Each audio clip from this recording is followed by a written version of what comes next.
Qué curioso viajar por esos países, porque uno conoce países tan distintos. He conocido países pobres, pero pobres, ¿eh? Los soldados llevan el machete pintado con purpurina en el pantalón. He conocido países pequeños que la gente no puede pasear porque se sale. Y cuando tienen un 43 de pie, se pasan la aduana. Y le ponen impuesto por la puntera. He conocido países, unas dictaduras militares, he conocido países donde los perros no ladran, hacen así.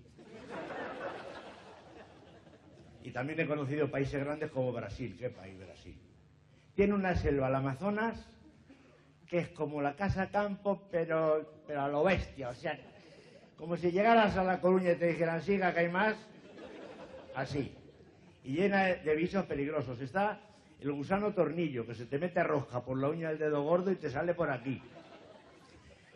Hay un mosquito pequeñito que le llaman el jején, que te pica y te pone los huevos, los de él, o sea, las larvas, te las pone dentro. Y ahí se procrean y salen más. Hay una avispa pequeña que la llaman el picoatí. Bueno, esa, pico a ti, a tu padre, a todo el que pilla. Esa... Pero lo peor de todo, las pirañas. Las pirañas son como los boquerones, pero tienen una mala leche, que metes el pie en el agua para ver cómo está y sacas el muñón. Y no solamente es peligrosa la fauna, las tribus también, los mandrucos, los jíbaros. Los jíbaros son los que reducen las cabezas. Los motilones. Es un país, y también están los Estados Unidos. ¿Qué país? Nueva York, qué ciudad, qué tráfico. Y qué edificios. Miras para arriba y es como si hubieras puesto la calle Fuencarral de canto. Y un tráfico... Bueno, leí en un periódico una estadística que decía, en la ciudad de Nueva York, un hombre es atropellado por un coche cada 5 minutos. Que dije yo, joder, pobre hombre, también. ¿Cómo estará? Pero como yo le diría, súbete a la acera, Girulo, ¿no ves que vienen más?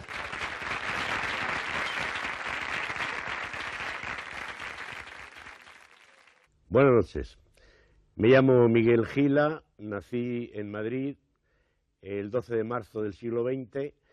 Mi padre era carpintero, mi madre no. Mi madre lavaba para afuera, no es que fuera lavandera, sino que teníamos una pila muy pequeña y toda la ropa se salía para afuera. Y fui al colegio hasta los 13 años a aprender esas cosas que se aprenden de los ríos y los reyes godos. Me puse a trabajar en una fábrica de chocolate, después de pintor de autos, luego de mecánico de aviación y luego de soldado. Y después de humorista. Miguel Gila es uno de los humoristas españoles más veteranos. De su indudable talento nació un tipo muy peculiar de humor, un humor inconfundible, que se hizo célebre en los años 50 y 60. Gila se ha expresado en todos los medios, como dibujante, como escritor, en varios géneros teatrales, en la radio desde luego, y hasta en el cine. No hay cómico español actual que pueda ocultar su deuda con él. Pero Gila sigue en la brecha, en la trinchera. Buenas noches, Gila. Buenas noches. ¿Cómo está usted? Bien. Gila, usted lleva más de 40 años dedicándose profesionalmente al humor. ¿Usted se siente en algo un poquito padre del humorismo que se hace actualmente en España? No, yo pienso que pertenezco a una generación de humoristas que crearon un estilo de humor gráfico, como fue el humor de La Codorniz, y que después yo lo llevé a los escenarios. pero eso no quiere decir nada. Creo que cada humorista tiene su personalidad y su forma de hacer humor, y para mí muy respetable. Lo que sí creo que fue una época en que el humor que yo hacía, por absurdo y por disparatado, era bastante chocante y la gente le divertía mucho. Bueno, pero la mayoría de la playa de humoristas actuales se requiere como hijo putativo suyo, ¿no? Usted, de entre sus hijos entre comillas, ¿cuál es el predilecto? Los Tipicol, Pedro Ruiz, Moncho Borrajo, qué sé yo, Martes y Trece, Eugenio. Claro, eso me pone en la evidencia de tener que seleccionar, y no es bueno seleccionar cuando yo quiero y admiro a todos. Es decir, el hecho de que uno haga humor ya me parece importante. Lo que sí puedo decir, quizá, sin que esto pueda ofender a nadie, es que los que están más cerca de mi humor puede ser Tipicol, porque manejan mucho el humor del absurdo. Esto no desmerece otros tipos de humor que para mí son respetables. ¿A usted realmente le gusta todo tipo de humor que se hace? No. No puedo decir cuál me gusta y cuál no, porque, como decía antes, soy respetuoso con todos. ¿Y el oficio de humorista es realmente un oficio duro o es un oficio como otro cualquiera? Bueno, yo creo que es una profesión. En mí es una profesión, es decir, tengo la profesión de humorista y como persona procedo o actúo según mi estado de ánimo. Es decir, tengo mis momentos dolorosos en la vida como tengo mis momentos felices. Pero cuando estoy arriba de un escenario, estoy frente al público, frente a unas cámaras de televisión, estoy actuando mi humorismo y viendo las cosas a través del humor, incluso las más dramáticas o las más trágicas. ¿Usted por qué cree que en España se hace siempre o casi siempre un tipo de humor tan cáustico, tan agresivo, ¿no? tan virulento? Bueno, creo que los españoles somos así ya de nacimiento. Es decir, siempre ha habido un humor, como dice Cela, carpetobetónico, es decir, un humor drástico e incluso a veces yo diría que hasta agresivo, ¿no? ¿Pero por qué? ¿Eso es una idiosincrasia del pueblo español o son No, pienso que tal vez lo que ocurre es que esa gente que de pronto rodea a quien hace humor se divierte mucho descubriendo defectos o ignorancia de otra gente, que el humorista la pone de manifiesto ahí, y esta gente se divierte con eso. ¿Pero en otros países no ocurre lo mismo? No, yo creo que no. Más Creo venial, que el más humor, amable. nosotros nos parecemos más a los italianos, es decir, nuestro humor tiene mucho que ver con el italiano, ¿no? Y luego hay el humor negro ya francés que entra dentro de lo macabro, que eso no lo practicamos nosotros. Pienso que yo digo esto porque aún en las situaciones más dramáticas de mi vida he podido sacarle humor, por las circunstancias, porque en la calle, en momentos en que... Decía Miura que el español es un señor bajito que siempre está irritado, y yo creo que tiene razón. Es decir, estamos al borde de la irritación, ¿no? Y esto hace que, y sobre todo tenemos un gran sentido del ridículo, y esto hace que de pronto, como me ha ocurrido en mí, un señor se caiga un golpe en la calle, resbale y se caiga un golpe, y cuando le he ido a levantar le pregunto, ¿se ha hecho usted daño? Y dice, no, ha sido por la grasa. O sea, como diciendo, no me importa el daño, me importa el ridículo. Es decir, sacamos humor de las cosas dramáticas y, bueno, porque somos así, qué sé yo, no sé por qué. ¿Y hay algún tipo de cosas que tenga usted vetadas deliberadamente en su espectáculo? Cosas de las que a usted no le gusta reírse, ni que se ría la gente de ellas. Sí, hay muchas cosas de las cuales, por ejemplo, la ideología es una cosa que para mí es muy respetable. ¿Y nunca hace humor político? No hago humor político porque creo que el humor se divide en dos partes, que es el oportunismo y el progolpismo. Hay humoristas que son oportunistas y hay humoristas que son progolpistas. Es decir, atentan contra la libertad, y otros que se aprovechan de esa libertad. ¿Y usted ninguna de las dos? No. Cuando yo voy a comprarme unos zapatos, nunca me pregunta el zapatero si soy de izquierda o soy de derecha. Es decir, mi ideología es una cosa que la llevo conmigo.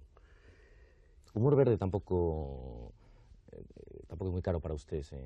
Creo que el humor verde es muy barato. Es una cosa muy fácil, no conduce a nada. ¿Y qué cosas son las que a usted le hacen más gracia en la vida normal y corriente? Las cosas costumbristas. Por ejemplo, yo ahora, ¿cómo le digo? Yo ahora vengo a España después de estar 15 años fuera, aunque he estado viniendo todos los años a trabajar y a ver a mi familia. Y he estado incluso 11 meses del año. Pero ahora me llama mucho la atención, por ejemplo, cómo se compra un medicamento en una farmacia o cómo se compra un paquete de cigarrillos en un estanco. Y ya voy a hacer, o ya tengo hecho un monólogo de cómo van a ser las farmacias dentro de un año, ¿no? Un agujero para la lengua, por ahí cae la pastilla, después saca la lengua y por un tubo sale el agua, uno se toma la pastilla, se va a la calle y todo así para proteger. Pienso que si ahora ya en los taxis colocan ese vidrio antigolpe y ya nos falta que nos pongan un chaleco antibalas, lo importante es, como yo decía, si hay un letrero que dice peligro, bache peligroso, yo creo que es más cómodo quitar el bache que poner el letrero. Es como si hubiera un loco en la carretera y pusieran peligro loco, ¿no? Llévense al loco y quiten el cartel del peligro loco. Y bueno, hago humor con el costumbrismo, con los viajes de avión, con los viajes en el tren. Es decir, cómo son, porque hay cosas muy divertidas dentro de los viajes. Hace efectivamente humor de la vida cotidiana, ¿no? Pero en su vida personal, ¿usted ve la vida de una forma risueña o es usted más bien una persona grave y seria? No, tengo mis estados de ánimo, tengo mis momentos en que soy un hombre muy divertido y momentos en que soy un hombre, no diría dramático, pero sí que me conduelo con todo lo que me rodea cuando hay dolor a mi alrededor. Pero es una estupidez el tópico este de que detrás de la careta de todo cómico ahí se esconde siempre un personaje triste, ¿o no? Es una cosa muy antigua que decían de los payasos, pero yo creo que no es así. Creo que todos tenemos nuestro estado de ánimo y es decir, cuando nosotros también somos partícipes de la vida y de la muerte y de las enfermedades y del dolor y tenemos nuestro entorno, nuestra familia, nuestros amigos y uno no puede estar contento si ha sucedido algo grave dentro de la familia, ¿no? Usted, Gila, como recordaba al principio del programa, nació en Madrid en 1919, en el barrio de Chamberí, creo, en la calle Zurbano. ¿Y usted cuando nació, estaba su madre en casa o no estaba su madre en casa?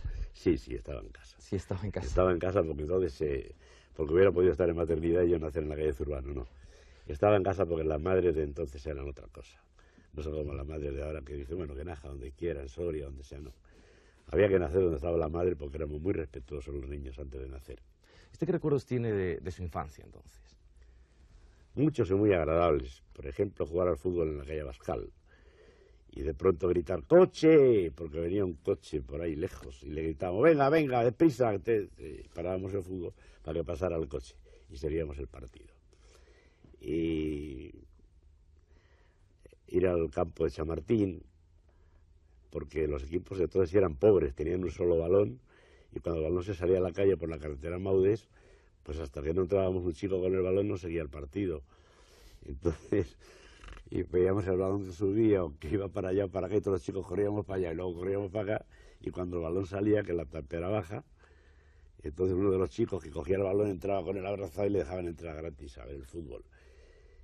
Y yo tenía mucha satisfacción porque era el que le llevaba los guantes a Ricardo Zamora. Sí, creo que cuando terminaba el partido me daban los guantes y yo me los ponía debajo del brazo y luego yo a mi casa le decía a mi abuela, le llevaba los guantes a Ricardo Zamora.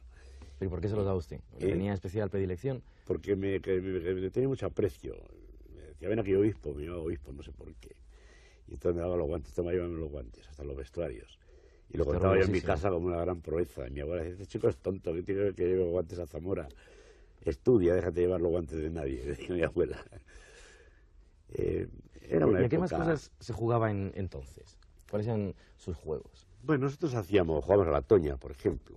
¿Cómo era la toña? La toña era un palo de escoba, con un trocito de palo de escoba con dos puntas y con otro palo de escoba le dábamos en una punta y cuando saltaba le dábamos a la toña. Y había otro que era el aro, que era un juego muy tonto, que íbamos corriendo hasta Canillejas con el aro de la calle Zurbano y decíamos, déjame tu aro que corre más que el mío. Y el que corría era las piernas, era el que llevaba el aro, que tenía que ver el aro con... Y bueno, el patín de rozamiento, o de rodamiento, que entonces le llamamos nosotros de roza, los patines de roza, los carros de roza. Pero se lo pasó bien en su infancia. Muy bien. Tiene buenos recuerdos. Tengo muy buenos recuerdos de infancia. Usted estudió, creo, hasta los 13 años, Hasta los 13 años, con sí. los frailes del colegio Raimundo Lulio. Raimundo me parece. Lulio. Primero fui al colegio de don Juan Chistera, que le llamábamos, en la glorieta de Chamberí. Estaba en el cuartel de bomberos, en el parque bomberos. Y de ahí ya pasé a los 6 años, ya sabía leer y escribir. Mi abuela me había enseñado los baldosines de mi casa, de la cocina, con saliva en los dedos, me enseñaba las letras. Y yo ya sabía leer y sabía escribir, casi de corrido. Y fui ahí hasta los 7 años que entré al colegio de los frailes, a Raimundo Lulio. ¿Y los curas les dejaron algún resabio anticlerical o no? Me parece que era incómodo aprender tanto catecismo y pocas cosas útiles, ¿no? Lo único que me servía para después, yo tenía una tía monja de clausura en Alcalá de Henares y yo le cantaba el Corazón Santo y por el torno me daba bizcochos. Es como a lo de los estancos, más o menos, o lo de las farmacias, pero en monja. Ahora metes el dinero por una rendija y te dan el tabaco. Y entonces yo cantaba el Corazón Santo, tú reinarás, y me daba bizcochos y almendras garrapiñadas. Pero en una ocasión dijo usted que los curas en España eran los psicoterapeutas. Sí. Y dijo... La gente se psicoanaliza o se psicoanalizaba con los párrocos del pueblo, ¿no? Yo creo que eran los psicoanalistas. Y incluso yo hice un dibujo una vez donde había una vieja que decía yo, porque ahora el párroco está enfermo, le decía al psicoanalista, pero en cuanto se ponga bueno no vuelvo más. Es decir, la gente se sinceraba más con el párroco que con un amigo o con un psicoanalista. Y es cierta esa anécdota que se cuenta de usted, que cuando era bastante pequeño, usted se rompió 3 dientes en una ocasión subiendo a la estatua del Marqués del Duero para poner una bandera republicana, ¿o no es Claro, cierto? cuando entró la República en el año 31, el 14 de abril, una gente ya mayor me dijo, chaval, sube y ponle a ese señor que está con el caballo así, con el dedo, ponle una bandera republicana ahí arriba. Y subí hasta la estatua, y cuando iba por el brazo ya a punto de poner la bandera, me di un cepazo de ahí arriba y me dejé 3 dientes en las baldosas. Por lo cual ya podría tener una calle a mi nombre, ¿no? La calle bajante tenía que poner calle Gila, porque esa fue mi primera lucha por la República. Pero eso no atentó contra sus ideas republicanas, ¿no? ¿Usted mantiene su viejo ideario republicano o no? Claro, por supuesto. ¿Cómo, la guerra le pilló a usted muy joven, ¿no? Al principio de su juventud, con 17 años, ¿no? ¿Cómo vivió usted la defensa de Madrid? Entonces, esa defensa heroica del no pasarán, ¿no? Bueno, yo me fui voluntario a Somosierra con el 5º Regimiento y después estuve en los frentes del Pardo, en Guadalajara, en Trijueque y después de ahí a Teruel, Extremadura, y ahí caí prisionero en Extremadura.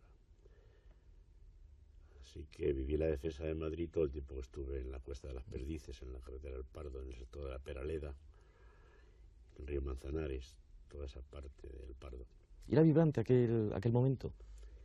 Yo tenía una bicicleta y me iba desde el frente a dormir a mi casa por la noche, con la bicicleta por la de Salavilla, ¿no? Y dormía y volvía al frente por la mañana a tirar tiros, era como una cosa muy... No, pero digo la gente, que el momento que se podía vivir en Madrid, de efervescencia en aquel momento, ¿no? Y de defensa un poco numantina. La gente se acostumbró a eso, es decir, el hecho de que bombardearan la Gran Vía y regaran con las mangueras para quitar los restos del estropicio que habían hecho los proyectiles del cañón, y seguía la cola del cine. Es decir, la gente se habitúa a la guerra como le pasó a la gente de Vietnam. Es decir, lo tienen como una cosa ya cotidiana. Luego el final de la guerra tuvo consecuencias absolutamente nefastas para usted. Usted estuvo varios años en la cárcel. ¿En la cárcel realmente se aprende algo, como dice el tópico, o en una cárcel no se aprende nada? No, yo no sé si se aprende algo. Lo que sí se aprende es a que uno tiene que luchar por algo y defender algo en lo que uno cree. Yo más que nada sufrí más en los campos de concentración que en la cárcel. En la cárcel había un techo, en los campos de prisioneros no. Aparte de que nos hacían cavar zanjas y nos daban de 7 de la mañana a 5 de la tarde para trabajar, y a las 5 de la tarde 2 sardinas de lata, 4 higos y 1 onza de chocolate hasta el día siguiente. Todo esto picando muchas horas, con pico y pala. Pero en la cárcel, paradójicamente, y aunque los tiempos no estaban para bromas, supongo, fue cuando usted empezó a hacer los primeros dibujos y encontró su beta humorística. Creo que fueron cuando usted mandó desde allí mismo, desde la cárcel, las primeras colaboraciones a la revista de Flechas y Pelayos, ¿no? ¿Cómo encontró usted esa beta humorística? Bueno, yo ya dibujaba en el colegio, es decir, ya hacía humor en el colegio, en cuadernos y en los libros de historia yo me hacía es decir, a los personajes de los libros de historia le ponía globos. De ahí que me echaran del colegio a los 13 años, ¿no? Porque cuando los frailes abrieron un día el libro y vieron lo que decían los comuneros de Castilla y los reyes godos y todo en los globitos que yo hacía arriba, me pusieron en la calle. Lástima que no conservo ese libro, porque sería una hermosura tenerlo, ¿no? A mí me hubiera gustado verlo. Y bueno, de ahí creo que ya a partir de ahí empezó mi vocación. Mi abuelo era ebanista, tenía en casa las maderas ya lisas y preparadas para hacer muebles, y yo me dedicaba a pintar guerras dentro de las tablas, y con soldados que decían, ay, cuidado que me vas a dar, no dispares, todas esas tonterías. Que no perdía ocasión de y ya anterior a la guerra. Y entonces, luego después mi abuelo me hacía lijar eso y borrarlo, que también es una pena que no conserve esas maderas, ¿no? Porque sería un buen museo. ¿Y no tuvo tentaciones de recuperar su antiguo oficio, que creo que era mecánico de aviación, cuando salió? Bueno, yo siempre digo que soy un mecánico de aviación, que circunstancialmente estoy actuando de humorista. Hace 32 años, o 36. Pero mi profesión es la de mecánico. Lo que pasa es que ya los aviones no tienen nada que ver con los de aquella época, ¿no? Entonces eran aviones con motor de estrella y otro tipo de... Y pronto empezó usted a colaborar asiduamente con La Codorniz, entonces, ¿no? ¿Cómo eran aquellos tiempos de...? Claro, yo le mandé una carta a Miguel Miura con un par de dibujos. Y en la carta le decía si le gustan y le interesan, me los publica, y si no, por la parte de atrás, póngame una dedicatoria y me los manda. Qué bonito, que ¿no? yo se lo voy a agradecer. Y no solamente los publicó, sino que me escribió una carta diciendo que le mandara más porque le interesaba mi tipo de humor. Y a partir de ahí empecé a colaborar en La Codorniz con diálogos, artículos y dibujos. ¿Y quiénes reconoce usted que fueron sus maestros entonces, sus grandes maestros en el mundo del humor? Yo creo que no, yo no tuve maestros porque, y digo esto porque muy antes de La Codorniz, muy antes de la Guerra Civil, es decir, cuando yo tenía 14 años, 15 años, 13, yo era muy amigo de los hijos de un diputado que se llamaba Luis Bello Trompeta, que estuvo preso en un barco en Barcelona junto con otro político, no me acuerdo exactamente el nombre, con el asunto de la independencia de la Generalitat de Cataluña, y ellos estudiaban en el Escorial y yo les escribía cartas y les dibujaba en las cartas cosas que ya tenían mucho que ver con La Codorniz, que se iba a publicar años después. Es decir, mi humor del absurdo nace ya en el colegio. Y ya cultivándolo hasta hoy. Pero ¿cómo se decidió usted a subir por primera vez a un escenario? Bueno, eso fue casual. Es decir, yo estaba en Radio Zamora y colaboraba en La Codorniz. Me vine a Madrid porque, animado por el entonces gobernador civil de Zamora, Luis Serrano de Pablo, persona a la que quiero muchísimo y admiro mucho, porque era un gobernador civil que iba por las calles en bicicleta, porque decía que Zamora era muy pequeño para usar el auto.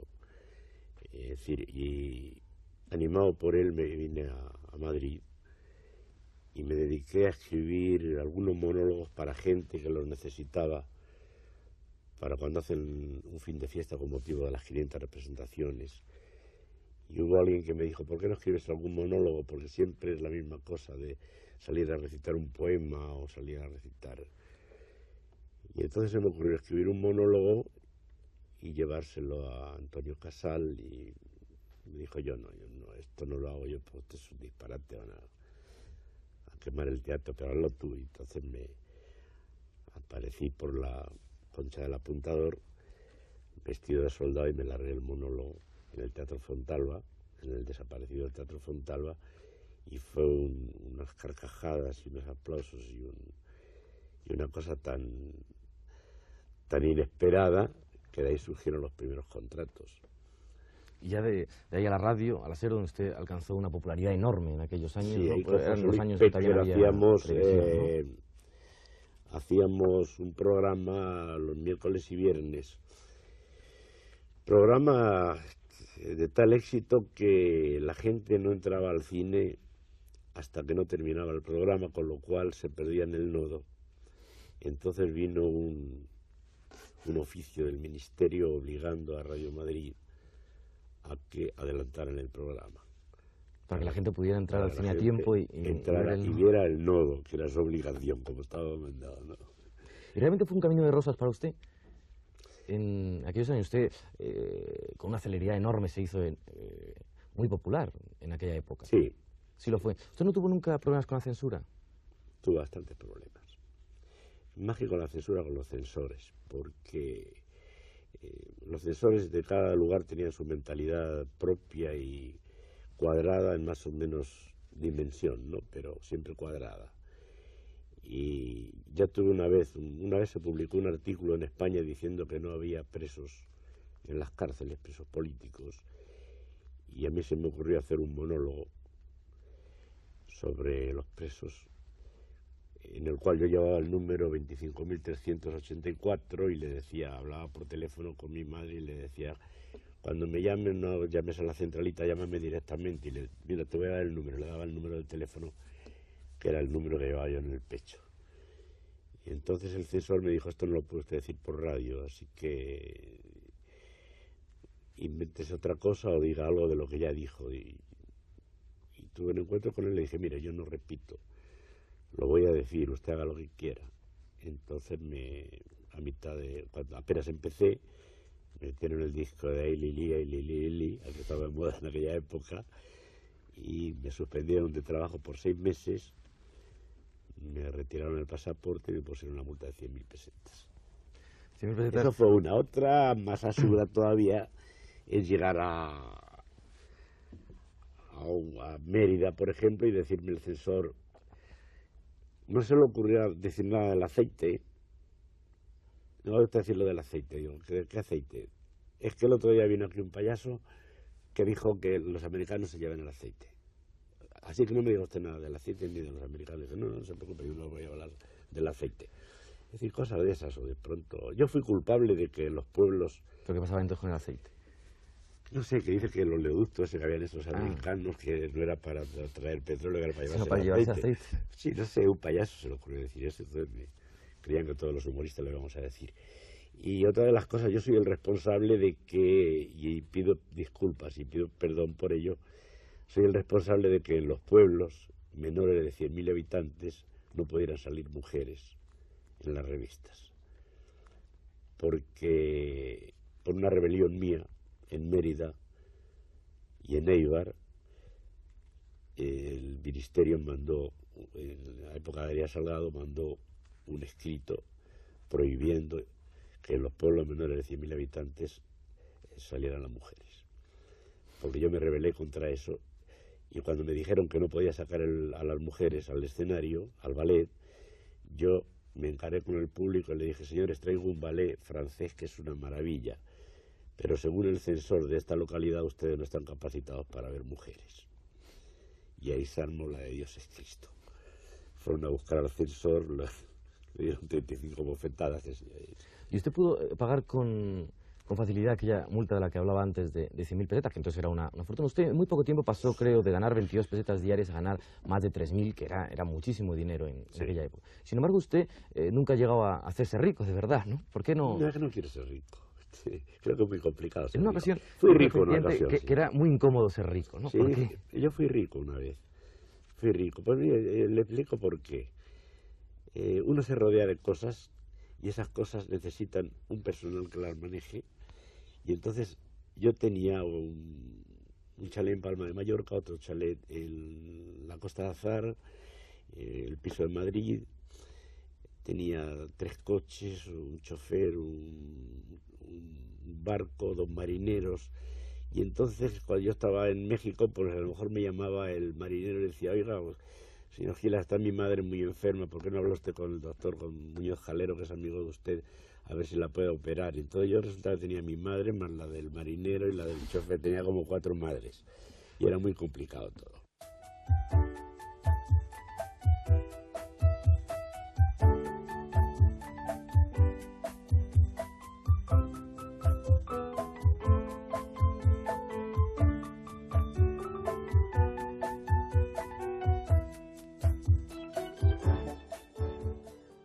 Por única vez, y sin que sirva de precedente, le voy a dar un concierto de violín que no lo van a olvidar mientras vivan. A mí personalmente el violín no es un instrumento que me atraiga mucho, pero en mi familia han sido todos muy tocones y yo quiero seguir igual. Un hermano de mi padre murió por el violín. Ya tuvo un conato de muerte en el año 58. Estaba tocando la danza del fuego y se le quemaron las cejas. Y si no nos damos prisa con un sifón se nos quema. Y otro día estábamos en una reunión y dijo su madre: toca algo, José Ramón, lo que son las madres, ¿no? Por cierto, que había una gorda allí, armó un escándalo, se arrimó a la pared, dijo: a mí que no me toque, que le rompo la cara, porque yo soy muy decente y muy limpia, y lo del sargento fue un accidente. Carlito se llama el accidente, es así. La cuestión es que mi tío tocó el vals de las olas y hacía una hora que había comido, se le cortó la digestión y murió. Yo interpreto música moderna. En primer lugar, voy a tocar una balada beat, que es el último grito en Estados Unidos. No está hecho ni el disco, con eso digo todo, está hecho el agujero, pero falta lo de alrededor. El título de la balada es el siguiente: deja que el autobús de las 8:45 pase por casa de James, a ver si están Johnny y Patsy con los niños en el jardín, para después hacer picnic con los Williamson. Este es el título en español. La traducción al americano es Get Wolf. Con los idiomas pasa como con la moneda, que al cambio se te queda así. Con el asunto del dólar, que ahora llegas al banco y dices: ¿a cuánto está el dólar? Y te dicen: a 145. Y dices: ¿a cuánto? A 146. Bueno, le voy a dar ese concierto. Como les decía antes,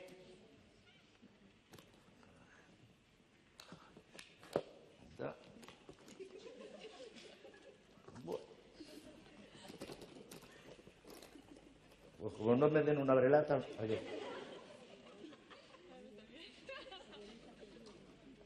Pues como me lo haya dejado donde he estado almorzando, es un restaurante que todo lo que se queda encima de la mesa lo pican para hacer albóndigas. Voy a llamar a mi casa a ver si me lo he dejado allí. Esto de las memorias es una cosa de familia. ¿Y por qué actúa usted tantas veces en su vida gratuitamente? Es una cosa que siempre usted ha tenido a gala. Bueno, porque yo creo que una de las grandes satisfacciones que tiene esta profesión es llevar alegría a la gente que lo necesita.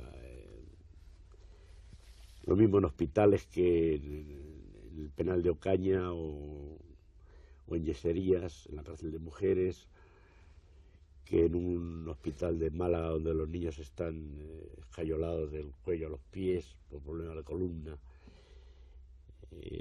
En América es costumbre y creo que es importante eso y es algo que se debería aplicar aquí.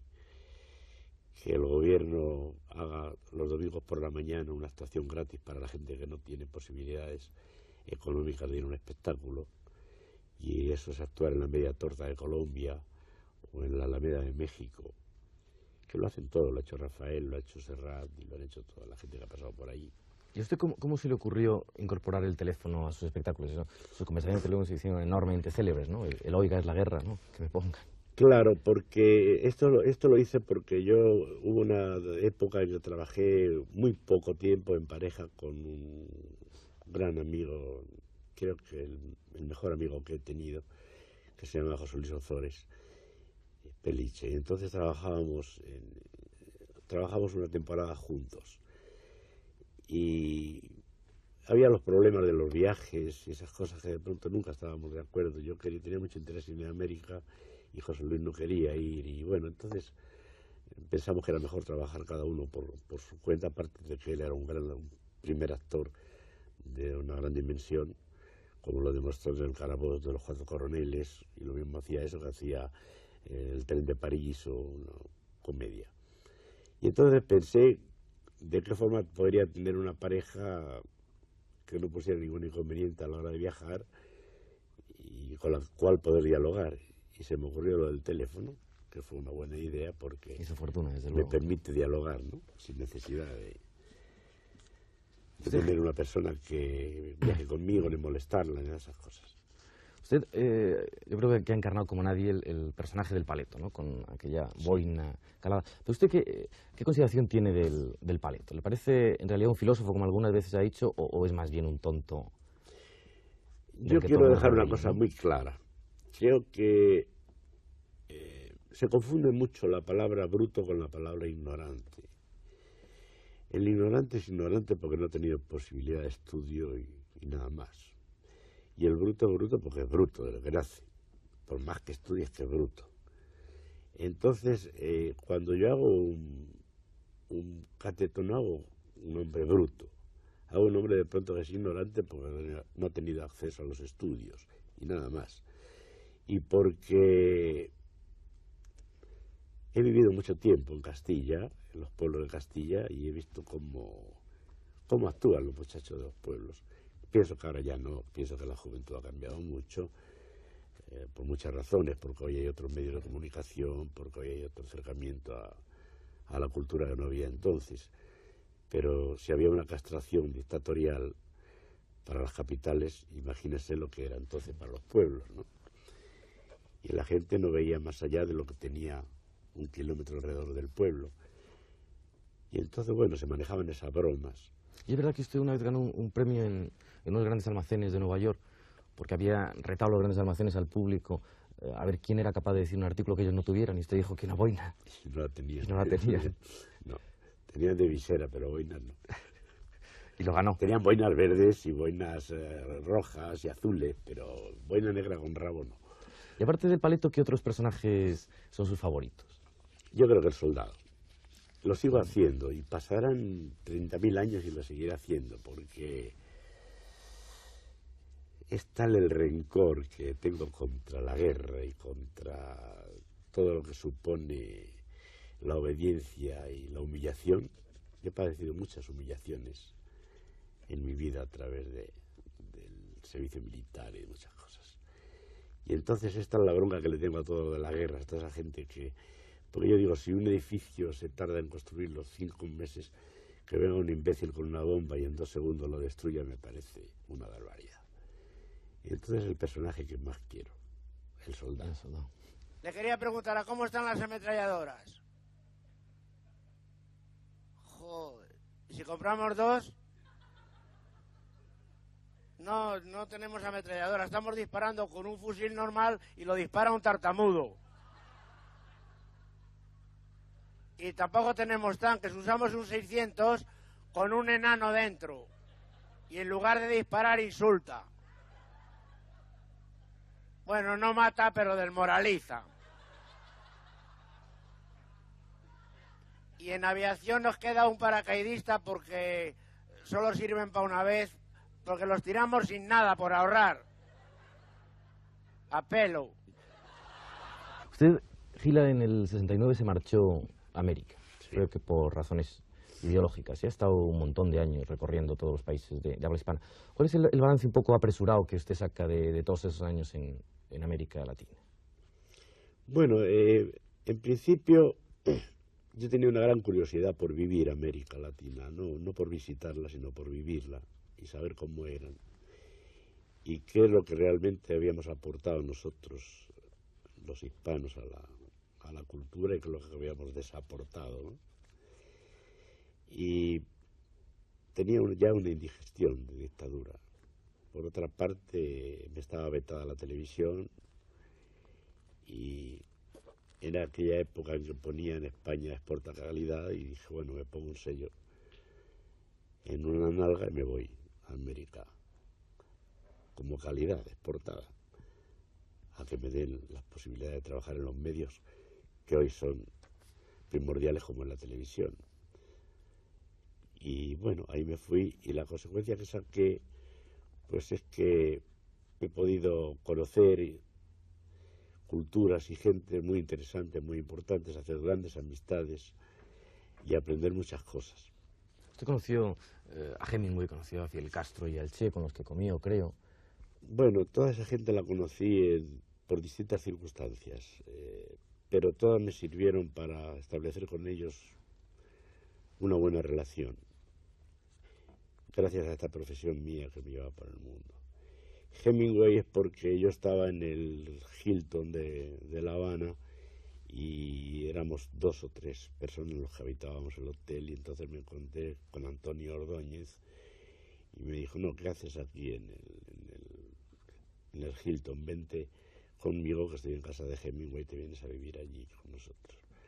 Y me fui allí con Antonio Ordóñez y conocí al viejo Hemingway y tuve grandes conversaciones con él y fue un hombre muy interesante en mi vida. Otra faceta suya importante ha sido la de autor teatral. Usted ha estrenado un buen montón de comedias y de revistas, ¿no? Desde la primera, sí. Tengo novia formal, creo que era. Tengo momia formal. Tengo momia formal. Sí. Aquella que estrenaron la compañía Ismael Merlo, que ha fallecido recientemente, sí, y Vicky Lagos, ¿no? La de Contamos Contigo, hasta la última, que me parece que se llama A Palo Seco. Sí. Pero de todas ellas, ¿cuál es su favorita? Mi favorita creo que es la que traigo ahora, que se llama No coman flores, que he estado 3 años escribiendo, porque la profesión de autor es bastante complicada. Esa ya está estrenada en América, ¿no? No, todavía no. La más importante que estrené en América fue Yo encogí la libertad.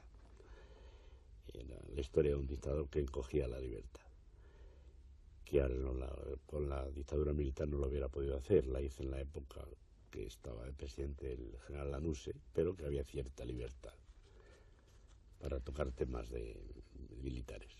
Usted siempre le concedió un gran valor al saber, a la buena educación, una buena educación que usted no tuvo posibilidad de tener. ¿Usted cree que realmente la cultura es tan importante en la vida de hoy, el adquirir cultura? Yo creo que es importante, porque si no, la cultura, por lo menos la información, ¿no? Lo que pasa es que definir la palabra cultura es muy complejo, ¿no? Es muy complicado. ¿A usted le preocupó mucho durante su época en América de estudiar? Estudiar, sí, bueno, estudiar sobre todo la cultura maya, la cultura azteca, la cultura inca, porque de pronto uno piensa, bueno, y hacían estas pirámides, pero ¿para qué las hacían? Porque llegas a la Picorota y ¿qué haces? Nada, te bajas otra vez de vuelta, te has subido 3000 escalones y dices, mira qué alto está esto. Y luego bajas de vuelta. Entonces yo no sé, era una especie de... Pero me interesó mucho saber por qué hacían eso. Y para qué la pirámide del Sol y la pirámide de la Luna. Ya, cuéntenoslo ya. Ya. Esas cosas, ¿no? ¿Para qué hacían las pirámides? Claro. No nos lo va a contar. No nos lo va a contar, ¿para qué las hacían? No, sí, era una adoración a sus dioses. Claro. Entonces, bueno, pero decir, uno piensa que lo podía haber adorado en una plataforma, ¿no? En lugar de hacer esto tan alto. La gente cuando dice, por ejemplo, hay que ver las pirámides de Egipto, qué maravillas. Y digo, qué maravilla la cantidad de esclavos que tuvieron que subir esas piedras para hacer esa cosa que no sirve para nada. ¿Y qué aficiones tiene usted? ¿Qué hace usted en sus ratos libres? Creo que una de mis aficiones más que nada es leer. Leer y qué tipo de cosas lee?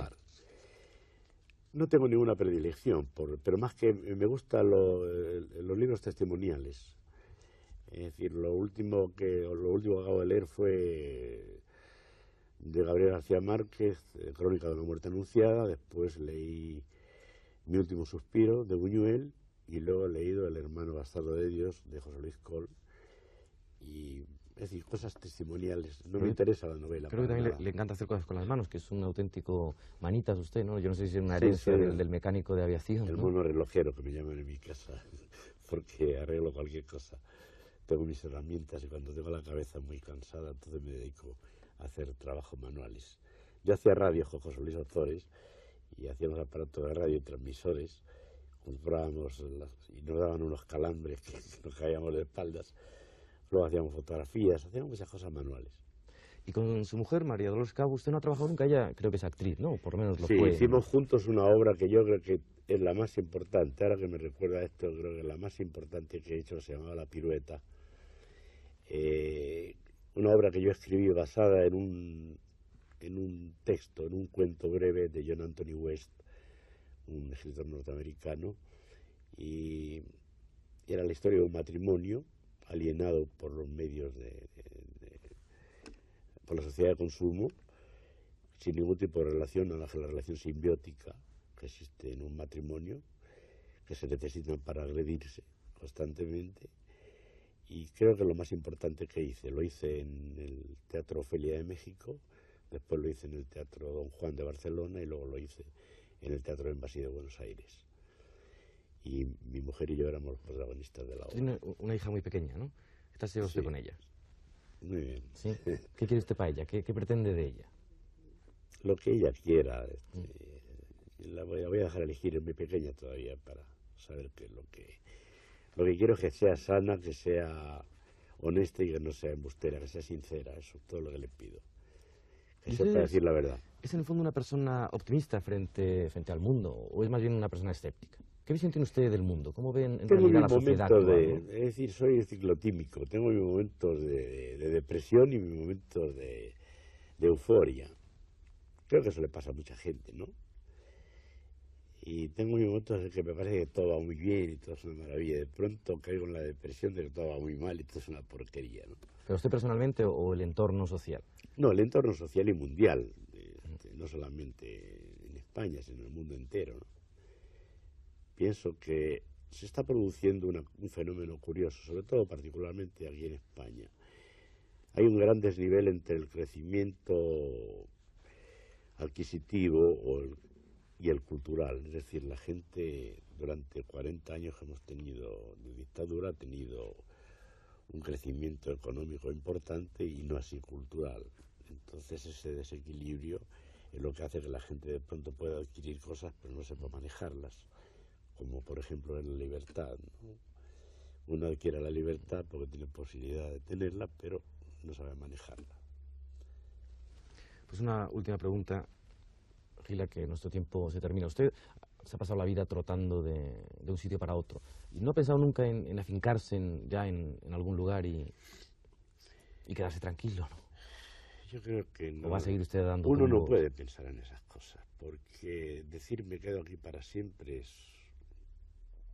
es absurdo. Ni incluso los muertos, porque ven que los traen de otros países y los traen a enterrarlos aquí.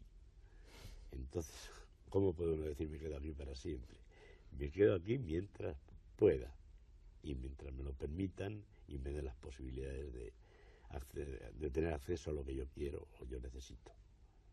Pues muchas gracias, Miguel Gila, por haber estado con nosotros. Gracias a ustedes.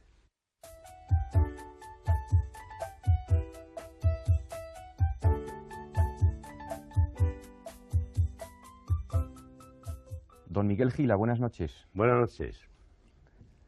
Díganos, ¿usted tiene un alto concepto de sí mismo? Yo no diría que tengo un alto concepto de mí mismo, diría que tengo un buen concepto. ¿Cuál es la obra humana que más admira? No admiro muchas obras humanas porque pienso que desde que el hombre de las cavernas inventó la flecha de pedernal en adelante todo ha sido para destruir. ¿Cuál es la obra humana que más deplora? El descubrimiento del átomo. ¿Qué pecado cree usted que no lo es? Fornicar, siempre y cuando que estén de acuerdo la pareja. De no haber sido usted el humorista Miguel Gila, ¿qué humorista hubiese querido ser? Ninguno. De no haber sido el humorista Gila me hubiera gustado ser el científico Gila o otra cosa. ¿Cuál es su sueño favorito?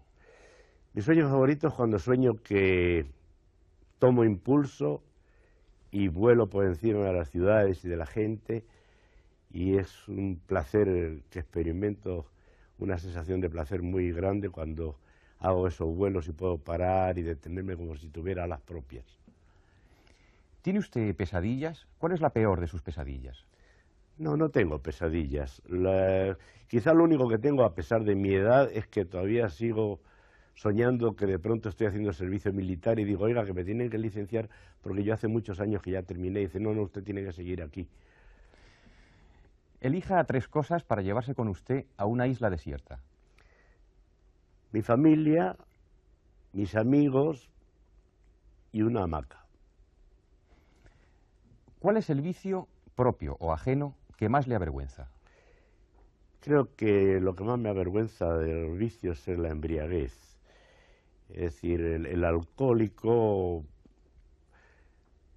no porque es un enfermo, pero sí el borracho porque es pesado y patoso.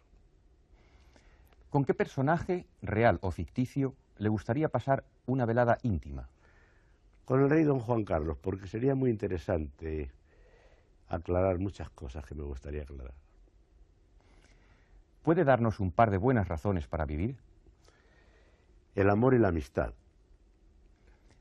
¿En qué o en quién le gustaría reencarnarse? En mi padre, que murió en un accidente cuando tenía 20 años, y me gustaría reencarnar en él para continuar la vida que él no tuvo. ¿Querría describirnos el momento más divertido de su vida? Bueno, la palabra divertido es una palabra muy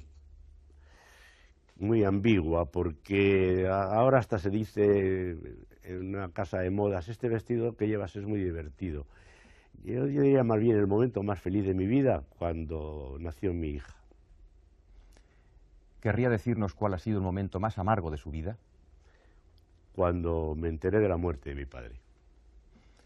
Francamente, ¿usted daría su vida por algo? Por supuesto que sí, daría la vida por mis seres queridos, y daría la vida por una causa que valiera la pena, como es una causa que llevara consigo la libertad. ¿Con qué frase le gustaría ser recordado? Con ninguna. Eso de que le recuerden a uno porque dijo que al pie de las pirámides 40 siglos nos contemplan, o mi reino por un caballo, me parece estúpido. ¿Usted sintió alguna vez que estaba haciendo el ridículo en un escenario? Díganos cuándo. Sí, alguna vez que tenía la bragueta desabrochada y no me di cuenta, y José Luis Ozores me lo dijo, tiene la bragueta desabrochada, y entonces lo pasé muy mal. ¿Cuál cree usted que es la gracia que no le quiso dar el cielo? Yo creo que lo que tengo me conformo con lo que tengo y con lo que soy. Señor Gila, ¿usted cómo se las arregla para huir de la quema? Bueno, por lo general llamo a los bomberos, que es lo más cómodo. Y por último, ¿quiere usted formular un profundo deseo? Sí. Que esta hija mía que tengo, que tiene 6 años, sepa andar por la vida con honestidad, con sinceridad, y que crezca en un mundo mejor que el que tenemos ahora.